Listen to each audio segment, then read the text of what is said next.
नमस्कार दोस्तों, मेरा नाम है महेश और स्वागत है आप सभी का हमारे एक नए वीडियो में। आज के इस वीडियो में मैं आप सभी को श्री रामचरितमानस गा करके बताने वाला हूं, जिससे कि आप श्री रामचरितमानस को अच्छे से पढ़ सकें, गा सकें। क्योंकि बहुत सारे ऐसे लोग हैं हम ही में से जो कि हिंदी काफ़ी अच्छे से पढ़ लेते हैं, लेकिन जब श्री रामचरितमानस को गाने की बात आती है, आप लोग बैकग्राउंड म्यूजिक पर ध्यान मत दीजिएगा, क्योंकि पड़ोस में ही कुछ कटिंग का काम चल रहा है तो उसी से आवाज़ आ रही है, उस पर आप लोग ध्यान न दीजिएगा। तो बहुत सारे ऐसे लोग हैं जो कि हिंदी तो आसानी से पढ़ लेते हैं, लेकिन जब श्री रामचरितमानस को गाने की बात आती है तो अच्छे से गा नहीं पाते हैं। ऐसे लोगों के लिए सबसे ज़्यादा मुश्किल काम होता है श्लोक को पढ़ना, सोरठा, दोहा, छंद, इन सारी चीज़ों को पढ़ना। क्योंकि चौपाई तो आसानी से हर कोई पढ़ लेता है, लेकिन दोहा, सोरठा, छंद और श्लोक जो होते हैं वो काफ़ी ज़्यादा जटिल होते हैं, कठिन होते हैं। तो इन सभी को, सारी चीज़ों को मैं आज की इस वीडियो में कवर करूँगा। और कितने दोहे रोज़ पढ़ने चाहिए, कितने दोहों का पाठ करना चाहिए, अगर कोई व्यक्ति रोजीना पाठ करना चाहता है तो इस विषय पर भी मैं आपसे इससे चर्चा करूंगा। तो इस वीडियो को आप सभी एंड तक जरूर देखिएगा, क्योंकि आप में से सभी के लिए वीडियो काफ़ी ज़्यादा इन्फॉर्मेटिव है और काफ़ी ज़्यादा नॉलेजेबल है। क्योंकि श्री रामचरितमानस एक पावन ग्रंथ है, हम में से हर हिंदू का कर्तव्य है और हर हिंदू पढ़ना भी चाहता है। तो हर हिंदू का कर्तव्य है कि श्री रामचरितमानस पढ़े, चाहे एक ही दोहा का पाठ करे नित्य प्रति, तो उससे उसके जीवन में सकारात्मकता आती है। तो श्री रामचरितमानस का नित्य पाठ किया कीजिए। और चलिए मैं आप सभी को अपनी पावन श्री रामचरितमानस की पुस्तक में लेकर के चलता हूँ और वहीं आप सभी को अच्छे से गा करके बतलाता हूँ। तो चलिए बिना कोई देरी किए हुए अपनी श्री रामचरितमानस पुस्तक की ओर प्रस्थान करते हैं। तो आप सभी का ज़्यादा समय न लेते हुए अपनी इस पावन श्री रामचरितमानस की पुस्तक की ओर आप सभी को ले आया हूँ। तो ये है हमारी काफ़ी ज़्यादा पुरानी श्री रामचरितमानस की पुस्तक। खैर, पुरानी से कुछ लेना देना नहीं है, लेकिन हाँ, पुरानी का इतना फ़ायदा ज़रूर है कि इसमें जितनी भी चौपाइयाँ गोस्वामी बाबा तुलसीदास जी ने लिखी थी, वो सारी की सारी चौपाइयाँ इसमें आज भी विद्यमान हैं। क्योंकि जो नई वाली पुस्तक आती है उसमें ऐसा कुछ लोग कहते हैं कि कुछ चौपाइयाँ गायब होती हैं। तो ये जो पुस्तक है इसमें सारी की सारी चौपाइयाँ हैं। और अभी मैं पोस्ट ग्रेजुएशन कर रहा हूँ, कक्षा 3 की ये हमारी पुस्तक उससे भी पहले आई थी। मैं कक्षा 3 में था उस समय, तो ये मैंने खुद से लिखा था। और चलिए अब मूल मुद्दे पर आते हैं कि कैसे इसको पढ़ा जाए। तो अगर आप सबसे पहली बात कि इसको पढ़ने का तरीका जान लेते हैं। सबसे पहली बात, अगर आप इसको रोजीना पढ़ना चाहते हैं तो यहाँ पर पढ़ने की विधि दी हुई है, यहाँ पर दिया हुआ है। आप सभी देखेंगे, जैसे ही इसको पलटेंगे तो यहाँ पर नवाहन पारायण यानी कि 9 दिन में पाठ की विधि, और यहाँ मास पारायण यानी कि 1 महीने में पाठ की विधि, दोनों दी हुई हैं।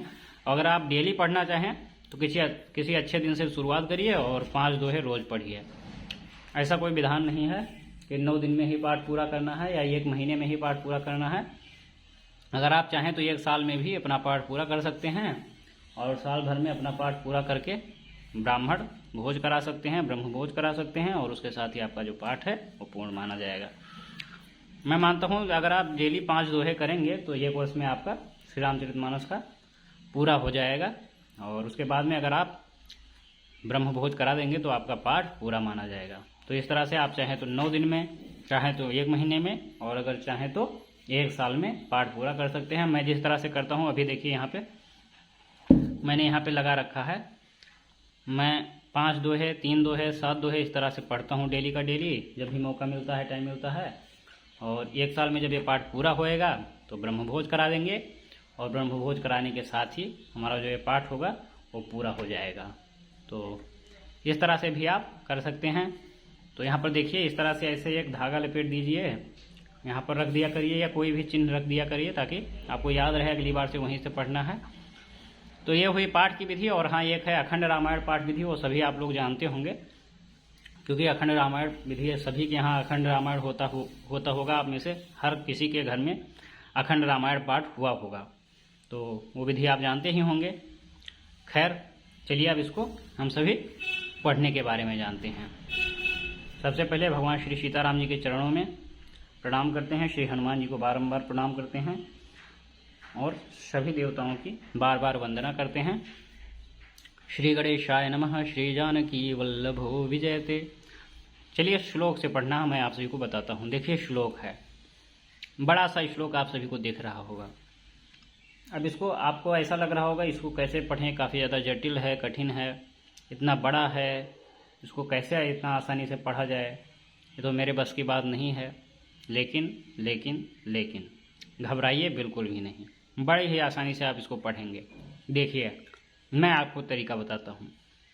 देखिए एक बड़ा सा आप सभी को शब्द दिख रहा है, वर्णा नामर्थ संघानाम। ये बड़ा सा शब्द जो है आप सभी को दिखने में बड़ा है, लेकिन ये जो है ये मुख्यतः 3 से 4 शब्दों का मिश्रण है। यानी कि संस्कृत का जो होता है वो संधि विग्रह और संधि होता है। संधि यानी कि शब्दों को जोड़ना, 2 या 2 से अधिक शब्द जब जुड़े हुए होते हैं तो उसको संधि कहते हैं। और संधि विग्रह यानी कि शब्दों को अलग कर देना।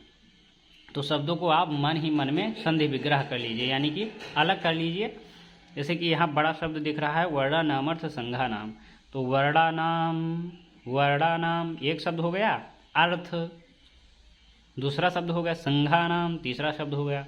अब इसको जब मन में आप डिवाइड करेंगे, या इसी तरह से आप मान लीजिए इस तरह से संधि विग्रह करना नहीं जानते हैं संस्कृत में, तो आप वैसे ही सिंपली सा इसको संधि विच्छेद कीजिए, संधि विग्रह कीजिए। वर्णा नाम अर्थ संघा नाम, या फिर वर्णा नामर्थ संघा नाम, इस तरह मन में करिए और जब बोलिए तो एक साथ बोलिए।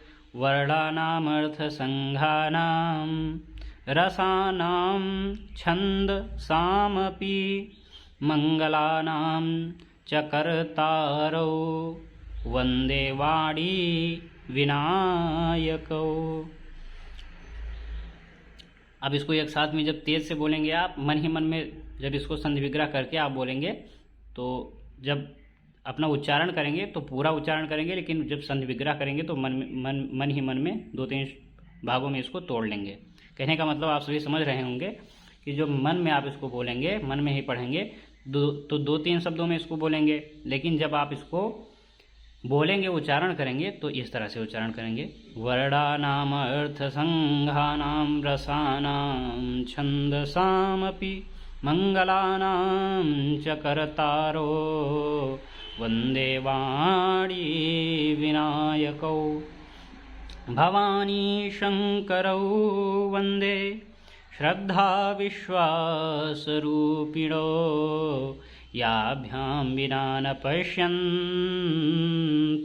सिद्धा स्वान्तः स्थमीश्वरं वंदे बोधमयं नित्यं गुरुं शंकररूपिणं यमाश्रितो हि वक्रोऽपि चंद्रः सर्वत्र वंदते। फिर ये बड़ा शब्द दिख रहा है, इसको भी ऐसे मन ही मन में डिवाइड करके फिर बोलिए। सीताराम गुणग्राम पुण्यारण्य विहारिणो सीताराम गुणग्राम पुण्यारण्य विहारिणो वंदे विशुद्ध विज्ञानो कवीश्वर कपीश्वरो उदभव स्थिति संहारकारिणीं क्लेशहारिणीं सर्वश्रेयस्करीं सीतां नतोऽहं रामवल्लभाम्। यन्माया वशवर्ति विश्वम् अखिलं ब्रह्मादिदेवासुरा यत सत्त्वादमृषैव भाति सकलं रज्जो यथा हेर्भ्रमः यत पादप्लवमेकमेव हि भवाम्बोधे स्थितिर्सावतां वन्देऽहं तमशेषकारणपरं रामाख्यमीशं हरिं। नानापुराणनिगमागमसम्मतं यद रामायणे निगदितं क्वचिदन्यतोऽपि स्वान्तः सुखाय तुलसी रघुनाथगाथा भासा निबन्धमतिमञ्जुलमातनोति भासा निबन्धमतिमञ्जुलमातनोति। अब देखिए श्लोक पढ़ना आप सभी जान गए होंगे किस तरह से पढ़ा जाता है। तो अब हम सभी सोरठा पढ़ने के बारे में जानेंगे। देखिए अगला ही स्टेप सोरठा का है। यहाँ जब लिखा रहे इस तरह का, किसी भी छंद से पहले इस तरह का अगर लिखा रहे तो वो है सोरठा, ठीक है। तो सोरठा इस तरह से बोला जाता है। राम जो सुमिरत सिद्धि होई, गणनायक करि बर बदन। राम करऊ अनुग्रह सोई, बुद्धि राशि शुभ गुण सदन। अमूक होई बाचाल, पंगु चढ़ गिरिवर गहन। राम जासु कृपा सुदयाल, द्रवौ सकल कलिमल दहन। राम नील सरोरुह श्याम, तरुण अरुण बारिज नयन। राम करऊ सोम उर धाम, सदा क्षीर सागर शयन। राम कुंद इंदु समदेय, चाहे तो रामा नहीं भी लगाए तो भी अच्छा लगेगा। कुंद इंदु समदेह, उमा रमन करुणायन। जाहि दीन पर नेह, करऊ कृपा मर्दन मयन। बंदौ गुरुपद कंज, कृपा सिंधु नर रूप हरि। महामोह तम पुंज, जासु बचन रवि कर निकर।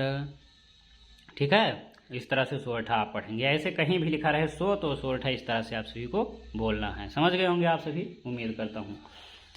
अब देखिए, यह है चौपाई, क्योंकि इसमें सबसे अधिक चौपाइयाँ ही हैं, इसीलिए चौपाई आप सभी को पढ़ना जरूर आना चाहिए।